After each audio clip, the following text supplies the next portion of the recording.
There was a log truck idling at my front gate at 6 in the morning, and taped inside the windshield was a state harvest permit with my own name printed on it. The man behind the wheel had a map of my woods folded on the seat beside him, and down in the corner of that map, in blue ink, was my son's signature. I did not holler at him. I have never been much good at hollering, and it has never once fixed anything. I walked up to the door of that truck with my coffee still in my hand, and I asked him one question, not about the trees, not about the permit. I asked him what date the paperwork was signed. He looked down at the map. He looked back up at me. And then he reached over and shut that engine off, and we stood there in the quiet together. Two men who had just figured out at the exact same second that something was badly wrong. My name is Alton Reddick. I am 79 years old. I live on 190 acres on Cane Branch, outside of Ballard Springs, in Haskin County, Tennessee. And for 44 years, I was the large animal veterinarian for this county and about half of the next one over. Before I go on with this, I want you to do something for me, and it will not take you but a second. Somewhere back in your life, there was an animal that was yours, a dog that slept against the door, a horse you should not have bought, a barn cat that ran the whole operation and let you live there. Put its name down in the comments and put down what town it lived in. I've spent my whole life with my hands on other people's animals, and I never once got over wanting to know their names. All right. Let me tell you how a man gets to be 79 years old, standing in his own driveway in his sock feet, finding out from a stranger what his family has been doing. I went in the Army in 1966, straight out of Haskin County High School, and I came home in '68 with a duffel bag, a bad ringing in my left ear, and no idea on this earth what to do next. My daddy hauled milk. His daddy cut crosties. Nobody in my family had ever been to a college of any kind. But I had spent 2 years being useful, and I had gotten a taste for it. So I took the money the government gave me and went to Auburn, and in 1973 I came back to this county with a diploma that said Doctor of Veterinary Medicine and a truck with a hole in the floorboard. That first January, I made $40. I have never forgotten that number. I pulled 2 calves and floated 1 old mule's teeth, and the rest of the month I sat by the phone. It got better, and it got better because of a man named Feral Kyle, who had been doctoring stock in this county since before the war and decided he would teach me instead of run me off. Doc Kyle was 71 when I met him, and he worked another 9 years after that. He had hands like a first baseman's mitt, and he never once raised his voice at an animal. He taught me 2 things that I have carried every single day since, and I am going to give you both of them right now because this whole story runs on them. The first one is about a washpan. Doc Kyle carried a white enamel washpan with a blue rim on it in the bed of his truck and a bar of homemade lye soap in a flat Prince Albert tin. And before he went through a man's gate, he would set that pan on the tailgate and pour water out of a can and wash his hands and his forearms up past the elbow. And when he was done working, before he ever got back in that truck, he would do it again. I asked him about it the first week. I was 26 years old, and I thought I was asking about germs. He said, Alton, you wash going in and you wash coming out. Going in is for them, coming out is for yours. And that is all he said about it. He did not explain it. He did not have to. You go from a sick barn to a well barn, and you can carry something with you that will kill everything in it. And then you go home, and there is a woman in that kitchen, and there are children on that floor, and whatever is on your hands is going in there with you. I bought my own pan that same week at the hardware in Ballard Springs. His widow gave me his in 1983 after we buried him, and I have used his ever since. It has a chip out of the rim the size of a thumbnail where he dropped it on a rock in 1979. I have washed my hands going in and coming out of every barn I have set foot in for 52 years, in the rain, in the snow, in the dark, at 3 o'clock in the morning with a flashlight in my teeth. 16,000 times, maybe. I have never once done a call without it. Not one. The second thing took me a good deal longer to learn, and everything you are about to hear runs on it. We were standing at a fence one September looking at a heifer about 80 yards off in the middle of a field. The farmer had called and said she was off her feed and she was standing funny and he wanted to know what was wrong with her. And I looked at her a while and I told him what I thought. Doc Kyle waited until we got back to the truck. Then he said, "You cannot diagnose across a fence." I said I could see her fine. He said, "You saw a shape. You did not see the swelling in her jaw, and you did not smell her breath, and you did not put a hand on her, and she is going to be dead Thursday because you were in a hurry and I let you be." She was dead Thursday. I've thought about that 1,000 times in 50 years, mostly about cattle. I did not understand until this spring that he had not been talking about cattle at all.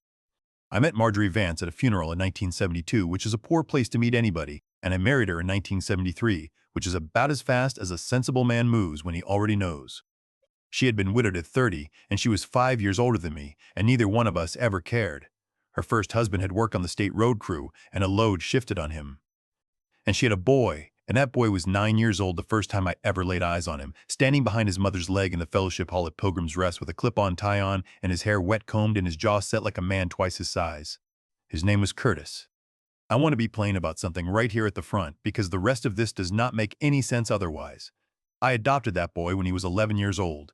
We drove to the courthouse in a borrowed car, and a judge asked him if he wanted my name, and he said, "Yes, sir," and that was the end of it. The state of Tennessee has never once called him my stepson, and neither have I. I've never in my life said that word out loud about him, not to a neighbor, not at the sale barn, not to a preacher. He was my son. That is not me being sentimental. That is me telling you the legal and factual truth of it, and I need you to hold on to that, because you are about to hear what he did, and if you spend this whole story thinking, well, he was not really his, then you are going to miss the whole thing. We bought the Cane Branch place in 1974, 90 acres to start, then another 188 when the Dooley estate broke up. Most of it is standing timber and always has been. There is a bench of bottom ground along the branch where I ran 40 head of cows for about 20 years, and above that, it goes up steep into white oak.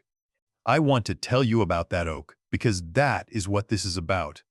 Up here on the Highland Rim, white oak is not just trees. White oak is barrels, whiskey barrels, and before that, pickle barrels and lard barrels, and there have been stave mills in this part of the state since my great-grandfather's time.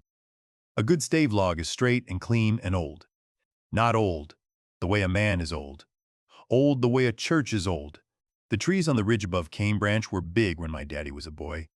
There is one on the point, above the family graveyard, that 4 grown people cannot reach around. Marge and I got married under that tree. Not the ceremony, that was at Pilgrim's Rest with her mother crying. But afterwards we drove out to the place we did not own yet, and we walked up that ridge, and I asked her if she thought she could stand it out here, and she said she thought she could. She's buried under that tree, right-hand side, by her mother, up on the point where you can see 3 counties on a clear day. Timber buyers have come to that gate every 3 or 4 years for 50 years, and every one of them left with a cup of coffee in him and no trees. I am not against cutting timber. I sold 2 loads off the low end in half a century and was glad of the money. But that ridge was not for sale, and everybody in this county knew it was not for sale. Remember that part. Marge died 4 years ago in April. Pancreas. It took 11 weeks from the day the doctor said the word to the day I buried her, and I am not going to spend your time on that part except to say this. When you have been married to somebody for 49 years, they are not a person you love. They are the floor. And when the floor goes, you do not grieve exactly. You just start falling, and you keep on falling, and you do not know how far down it is. I fell for about 2 years. I will own that. I did not eat right. I did not answer the phone. I quit going to Sunday school. I had a heart thing in 2014 already, and it did not get better with me sitting in that house. And by the fall after she died, I had been in the hospital twice for the same trouble. And Curtis came. I need to be fair here. And being fair is the hardest part of telling this. Curtis came. He was 59 years old. He had a wife named Bernadine and a daughter named Joe. He had a farm and truck operation out on the Hartzell Road, and he came out to that house and he took over. He drove me to Nashville for the appointments. He got my mowing done. He put a rail on the back steps. For about 18 months, my son was the best thing in my life. I want that on the record. Whatever comes next, that happened too, and I am too old to pretend it did not. Now. The county fair is the last week of August, and I have judged the youth beef show at the Haskin County Fair since 1981. I do not have any business judging anymore. My eyes are not what they were, but they keep asking me, and I keep going because those children work all summer, and somebody ought to be looking hard at what they brought. This year, I was standing at the rail after the class, and Gene Harlan came up on me. Gene is 70-something, and his family has run the stave mill at Cordell Ford for 4 generations. I pulled a calf for his daddy in a snowstorm in '79, and neither one of us has ever quit talking about it. He put out his hand and he shook mine, and he said the thing that ended my life as I knew it, and he said it kindly, with a smile on him, the way you say something you think both men already know. He said, "Doc, I sure did hate to hear you were selling the oak. I am proud of about half of what I did in the next 4 seconds." I smiled at him. I said, "Well, Gene," and I let him tell me. I did not say I have no idea what you are talking about. I did not ask who told him. I stood at that rail with my hands on the pipe and let a man who liked me tell me about my own woods. He said his boy had walked the ridge in the spring. He said they had marked out the stave logs and left the poplar. He said he had hated it because he knew what that ridge meant to me, but he figured a man gets to a certain age and the money starts to make more sense than the trees do. And then he said, "Your boy handled all of it. He said you did not want to be bothered with it, with your heart and all." I said that sounded about right. Understand why I lied to Jean Harlan at that rail. It was not strategy. I did not have any plan at all. I lied because I could not stand for a friend to watch my face while I found out. I drove home. It is 18 miles from the fairgrounds to my gate, and I do not remember a mile of it. And when I got in that house, I did not call my son, and I did not call my daughter-in-law, and I did not call the sheriff. I sat down at the kitchen table with a yellow legal pad, and I took a history. That is a thing you do in my line of work. Somebody calls you out and they are upset and they are already telling you what is wrong, and about half of what they tell you is wrong is not wrong at all. It is just what they are scared of. So you do not argue with them and you do not agree with them. You ask questions in order. When did she last eat? When did she last drink? What did you change? Who else has been in this barn?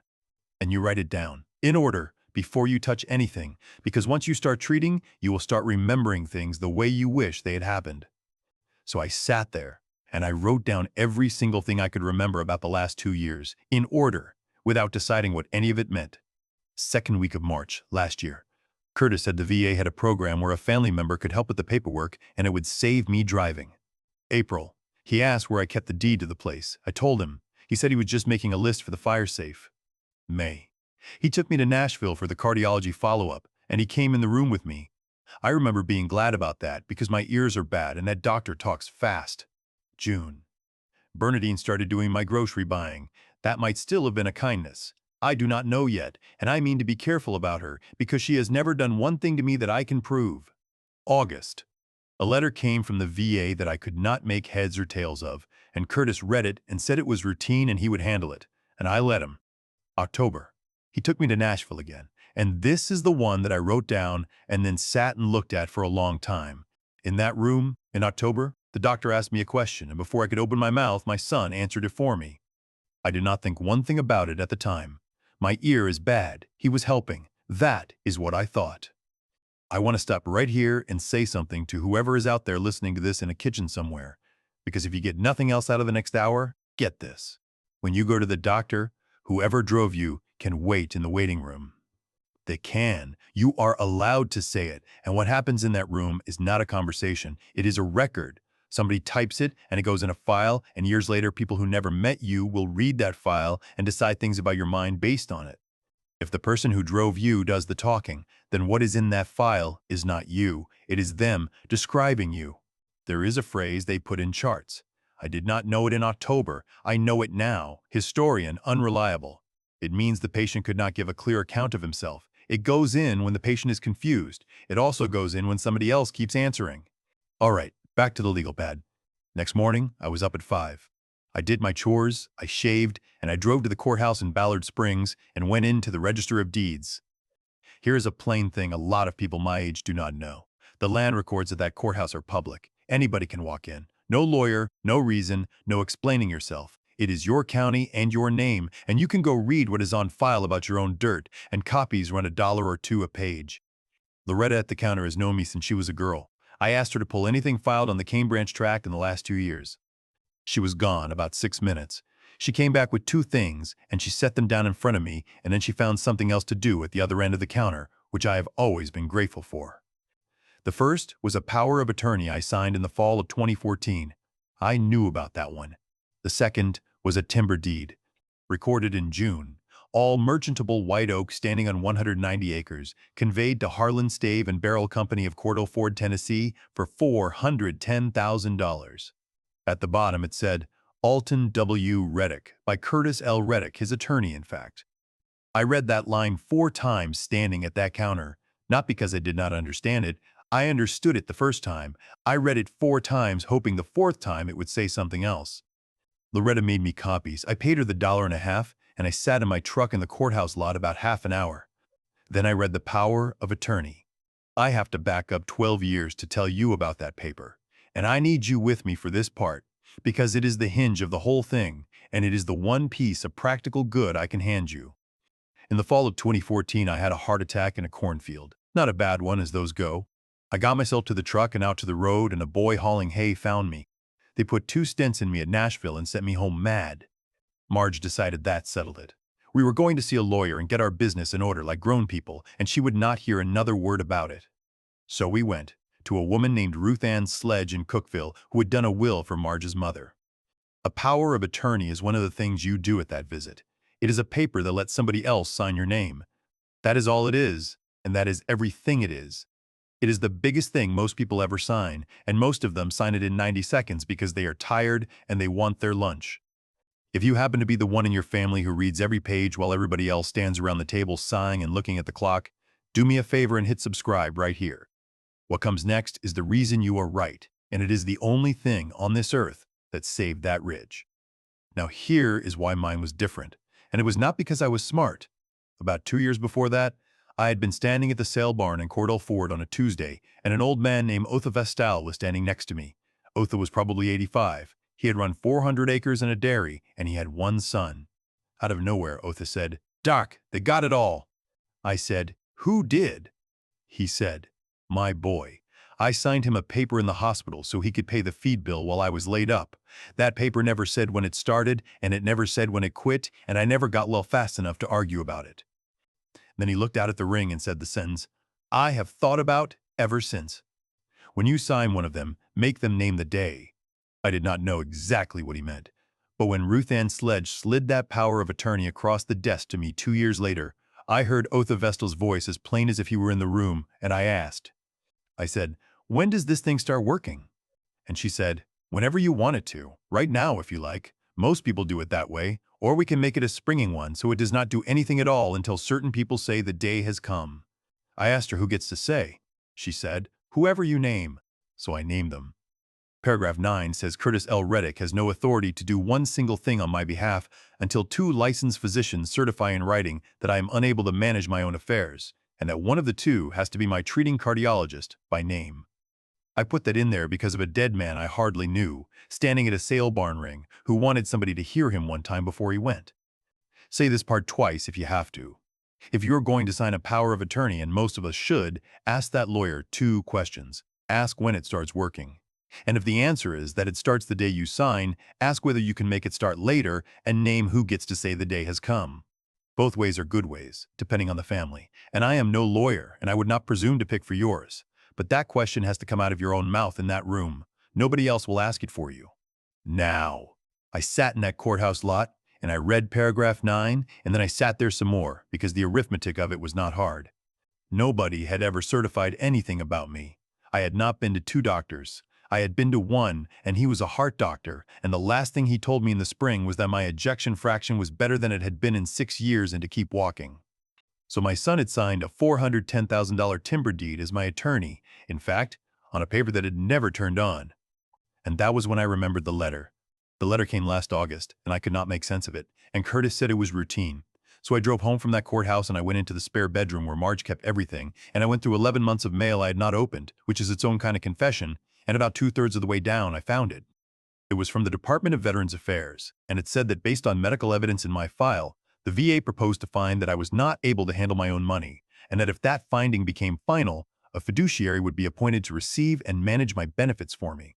And it said that I had 60 days to send in evidence, and that I had the right to a hearing.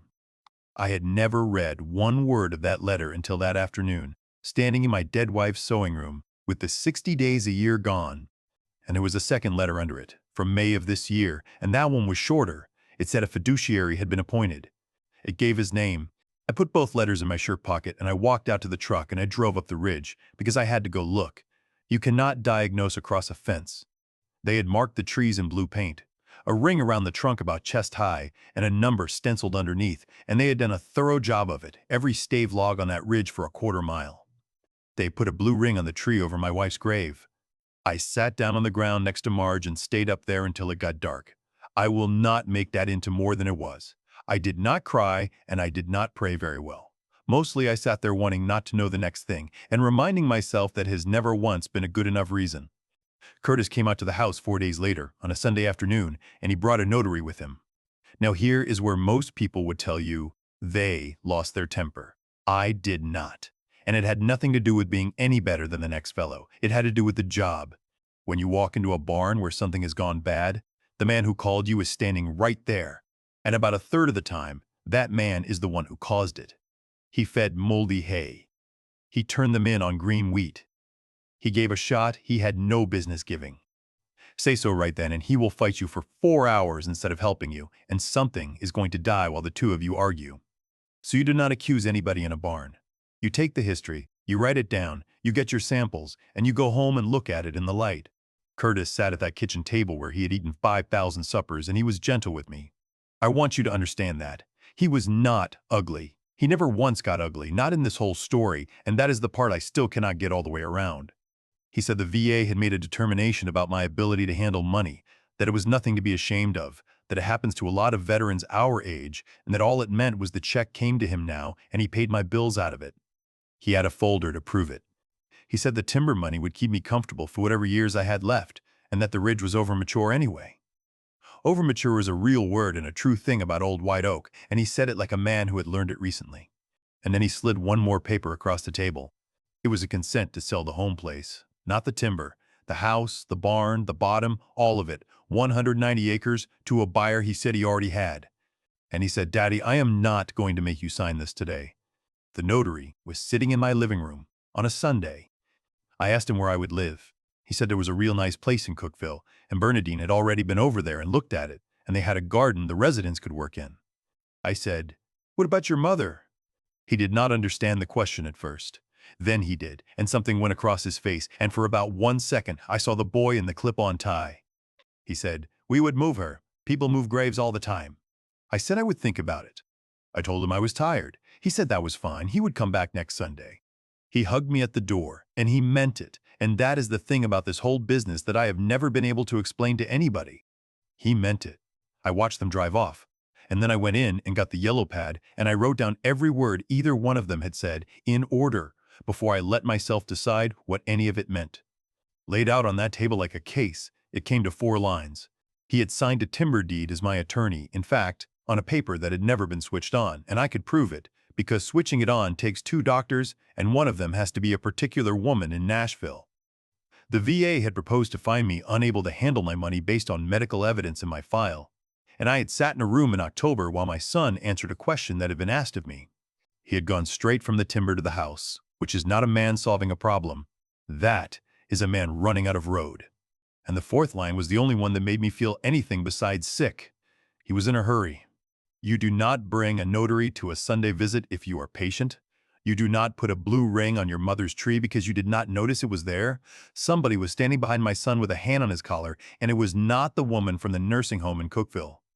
Something was after him, and whatever it was going to get him before it got me, and that changed what I did next more than anything else in the story. So Monday morning, I drove into town, to the veterans post out on the bypass. There is a woman there named Darlene Petrie. She is what they call an accredited veteran service officer, and if you are a veteran, or married to one, or you buried one, write that phrase down. Every state has them, the counties have them, the veterans organizations have them.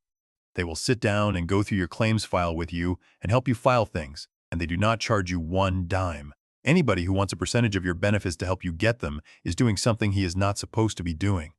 I had known Darlene since she sang in the choir at Pilgrim's Rest, and I had never once set foot in her office. I put the 2 letters on her desk and I said, "I do not understand what this is." She read them. Then she went and shut the door, which I did not care for. She said, "Doc, has anybody from the VA ever come out to your house and sat down with you?" I said, "No." She said, "Have you ever gotten a statement showing what has been done with your money?" I said, "No." She said, "Do you know how much comes in every month?" And I sat in that chair, 79 years old, and I had to tell that girl I did not know. Then she told me 4 things, and I will give them to you the way she gave them to me, because somebody listening tonight needs them and does not know it yet. The first thing. A finding by the VA that a man cannot handle his own money is a finding about the VA's money. It is not a judge saying he cannot sign his name. In this state, taking away a grown man's right to run his own affairs is a court proceeding, in chancery, with a lawyer appointed to speak for him, and a doctor's proof and a judge, and it is called a conservatorship, and nobody had ever filed one on me, not 1 paper. So whatever that letter said about the VA's check, it had not made me a child, and it had not made anybody my owner.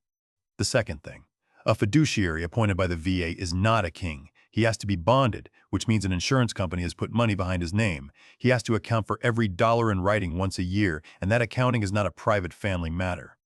It goes to the government, and there is an inspector general whose whole job is fiduciaries who got into the beneficiary's money. The third thing, a man can ask for a different fiduciary anytime he wants one. No reason, no lawyer, no proof that the first one stole anything. And the fourth thing was the one that mattered, and Darlene said it slowly because she could see I was not going to get more than one shot at hearing it. She said, "Doc, they come out and see you. It is called a field examination. Somebody from the VA drives out to where the veteran lives and sits down with him. And in that visit, the examiner is supposed to speak with the veteran by himself, not with the fiduciary in the room." By himself. I said, "When is mine?" She turned to her computer and worked at it a while, and when she turned back, her face had changed. She said, "A week from Thursday, 10 o'clock in the morning, at your house." I said, "Nobody told me." She said, "No, sir. They told him. I have been in some tight places. I was in one in 1967 that I still do not talk about, and sitting in that little office with the flag in the corner and the coffee maker gurgling, I felt the same thing I felt then, which is not fear, exactly. It is the ground going hard and simple under you, and everything that is not the next thing falling away. I had a week and 2 days. From Darlene's office, I drove straight to Cookville, to Ruth Ann's sledge, who is 71 now and still working 3 days a week, and I put the whole pile on her desk. She read the timber deed first, then the power of attorney, then pushed back from that desk and said a word. I will not repeat, because she is a Baptist and was raised better. She said, "Alton, he has been driving a car he never got the keys to." I said, "Say it plain." She said, "The paper you signed in 2014 has never taken effect. Not one day of it. 2 doctors have to certify, in writing, and one of them has to be Dr. Fenn by name. Nothing.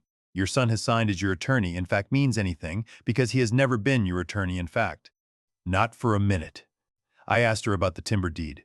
She said, "A man cannot sell what he does not own, and he cannot sign for somebody who has not authorized him. And that mill has a problem too, whether they know it yet or not, because in Tennessee, if you cut a man standing timber without the authority to cut it, you do not just owe him what it was worth. Cut it careless, and you owe double. Cut it knowing, and you owe treble. That is the law, and it has been the law a long time, and it exists for exactly this." She looked up at the calendar on her wall and said, "When do they start?" I said, "The Tuesday after Labor Day." She said, "Then we have got some work to do, and about 9 days to do it in." And then she asked me the question that decided everything that came after. She said, "Alton, what do you want out of this? Because you can have 2 very different things, and you cannot have both." She laid it out fair, and she did not push me either direction. Door number 1 was loud. She could be in front of a chancellor inside of 48 hours with an emergency motion to stop the cut, and there would be deputies at my gate Tuesday morning. She would hand the rest to the district attorney, and a man who signs a $410,000 deed on authority he never had is not going to explain that away in Haskin County. There would be a piece in the paper. My son would likely be arrested in front of his wife and his daughter, and it would be quick, and it would be complete. Door number 2 was quiet. 2 rooms, 2 pieces of paper, nobody watching. Slower and riskier, because if the saw started Tuesday, the trees would already be down, and you cannot stand a 200-year-old white oak back up. I sat there a good while.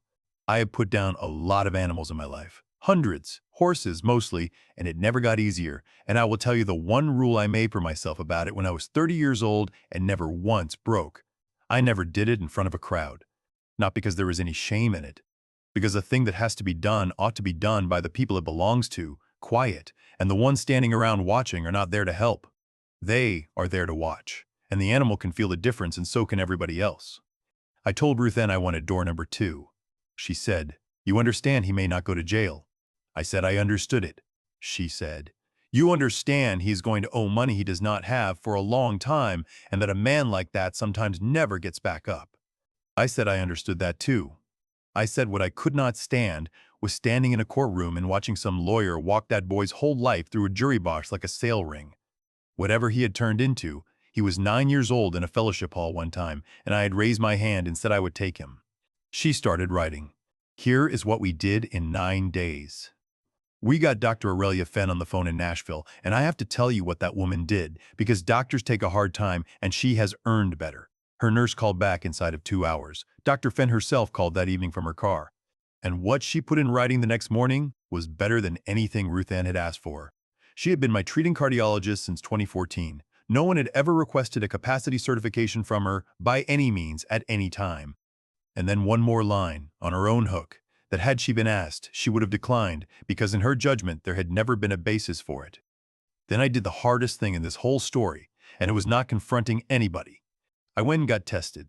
Ruth Ann said we needed a second doctor and we needed it clean. So I drove myself to a neuropsychologist in Nashville, and I sat in a little room with a woman half my age for 3.5 hours and did puzzles and remembered lists of words and drew a clock face.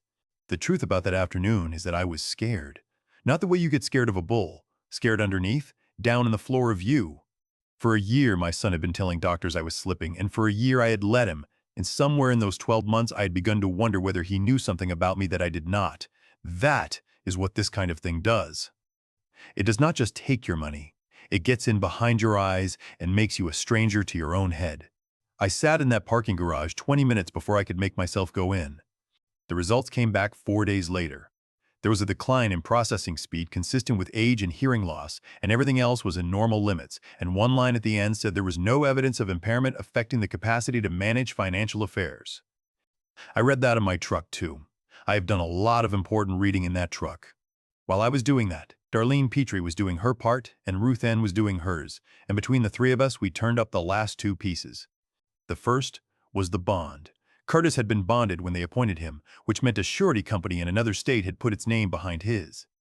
Surety companies do not have feelings, they have lawyers and a right to come after the man they covered. The second piece came out of the mill's own paperwork, and it is the one that took the last soft place out of me. The timber deed was signed in June, but Harlan Stave and Barrel had paid an option deposit on that ridge in February. $60,000, wired in February, 4 months before there was any deed and 3 months before there was any fiduciary. February was before the letter. February was before the appointment. February was before my son ever sat in that October room and answered a question that was asked of me. It was not that he saw a chance and took it. He had sold the trees first, and then he went and got the authority he needed, and he built it out of my hearing and my heart and my dead wife, one appointment at a time. Joe came out on the Wednesday. 26 years old, works as a veterinary technician at the small animal clinic in town, has a laugh exactly like her grandmother's, which is a hard thing to be around some days. She did not say anything at first. She walked around to the tailgate of my truck where the pan was sitting, and she poured water in it out of the can, and she washed her hands and her forearms up past the elbow and dried them on her jeans and came on in the house. Nobody has ever had to tell that girl anything twice. She sat down and she said, "I will not be telling you one thing about my daddy. He is my daddy." I said that was right and I would not ask her.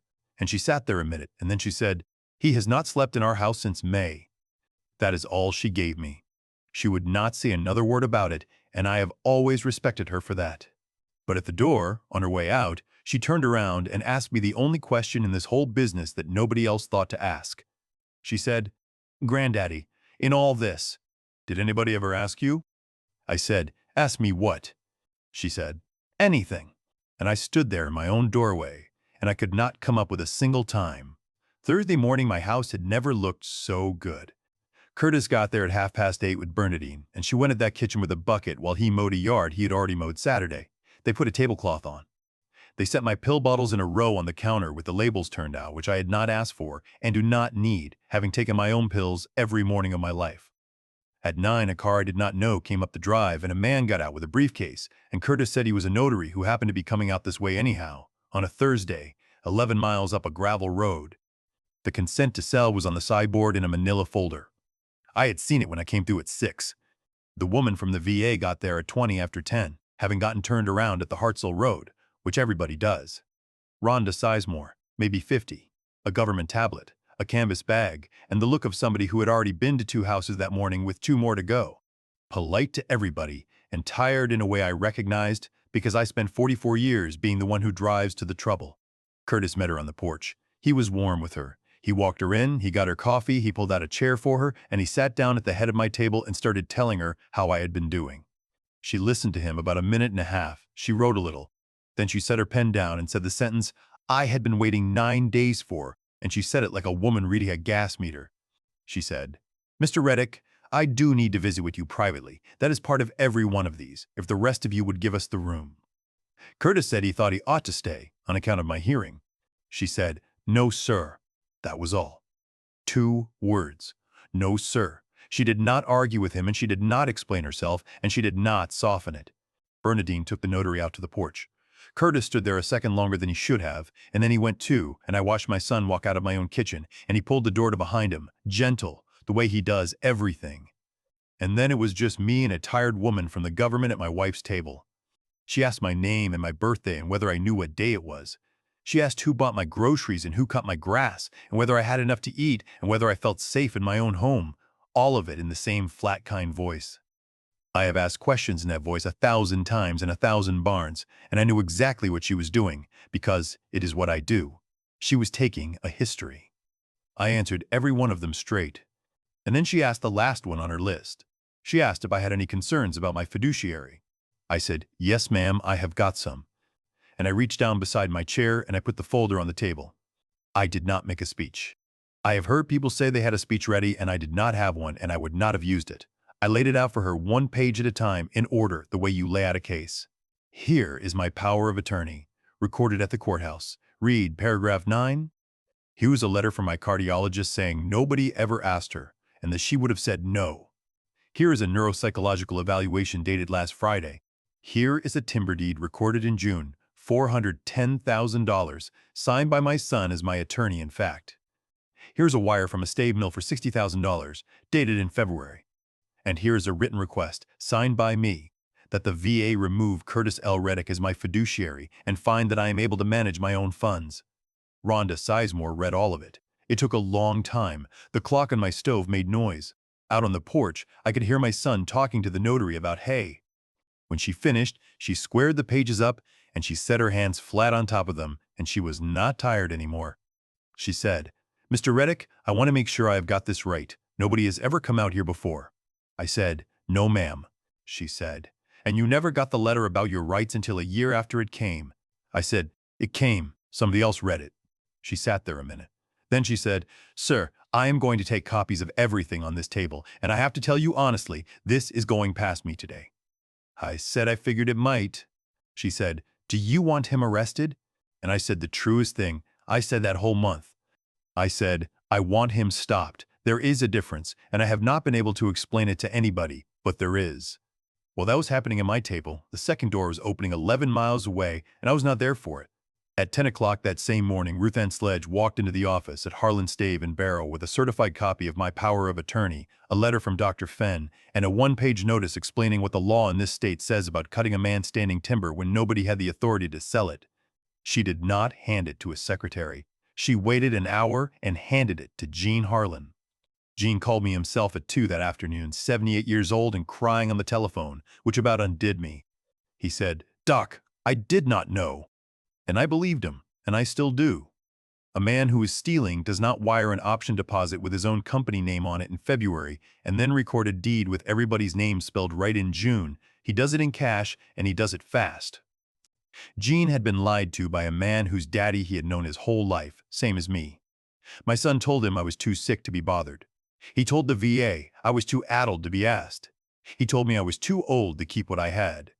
He had a different story for every room, and he had gotten very good at it, and the only person he never told anything to was the one who could have checked. Gene stopped the job that afternoon. His own lawyer told him to, and he did not need telling. But here is a thing about a timber job that nobody outside of it knows. The mill does not do the cutting. A contract crew does, and that crew might be from 2 counties over, and they get a start date and a map, and they do not read the newspaper. So the Tuesday after Labor Day, at 6 o'clock in the morning, a log truck came up Cane Branch and stopped at my gate with the engine running, and I walked out there in my sock feet with my coffee, and that is where this started. I asked that driver what date the paperwork was signed. He looked at the map on the seat. The job sheet was stapled in the corner of it, and the job sheet was dated in February. I had known that date for 11 days. He had never thought about it once in his life. I said, "Son, that job sheet is older than the deed." And he sat there and worked it out, the way anybody would, and then he shut that truck off. He got on the phone. There was some hollering on the other end that was not aimed at him. And then he backed that truck a quarter-mile down Cane Branch to the wide place because there is nowhere to turn around, and he went home and no saw ever started on that ridge. Now I will tell you the rest quick, because the loud part of this story was over, and everything after it was just consequences, and consequences are slow. The VA terminated my son as fiduciary in October. They found me able to manage my own funds, and the check comes to my own bank now like it did for 30 years. The examiner's report went where those reports go, and there were people from the Inspector General's office who came and asked me questions twice, once in person and once on the telephone. The bond paid. Not to me exactly. It works the way it works.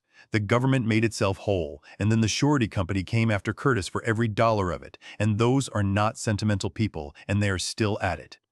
The timber deed is void. That was Ruth Ann's word. Not canceled. Void, meaning it never was. The mill got its $60,000 back out of my son, which he did not have, so he sold the gooseneck and a truck and borrowed the rest from Bernadine's brother. Nobody went to prison. I would be lying if I said I have made my peace with every part of that. Some nights I think a man who does what he did ought to sit in a room a while and think about it. But I asked for quiet, and I got quiet, and you do not get to order a thing off the menu and then complain about the taste. He came out to the house in November. He stood down at the bottom of the steps because he did not think he could come up them, and he told me what it was. 2 years back he had co-signed a note for his own boy's trucking outfit. The boy went under, and the paper came to him. He put a second mortgage on his house to cover it, and the interest ate that, and by winter he was making payments with other payments, and Bernadine did not know, and every Sunday he sat at my table and did not say it. He said, "I had it worked out. 3 years and I would have bought that ridge back and you would never have known a thing about any of it." And I believe he believed that. I did not hug him, and I did not tell him it was all right, because it was not all right. And a man that age does not need to be lied to by his father on top of everything else. What I did was walk down and get the pan off the tailgate and set it on the bottom step and pour water in it out of the can and put the soap in it. And I said, "If you are coming in the house, you wash." He stood there in my yard a long time, long enough that I quit looking at him.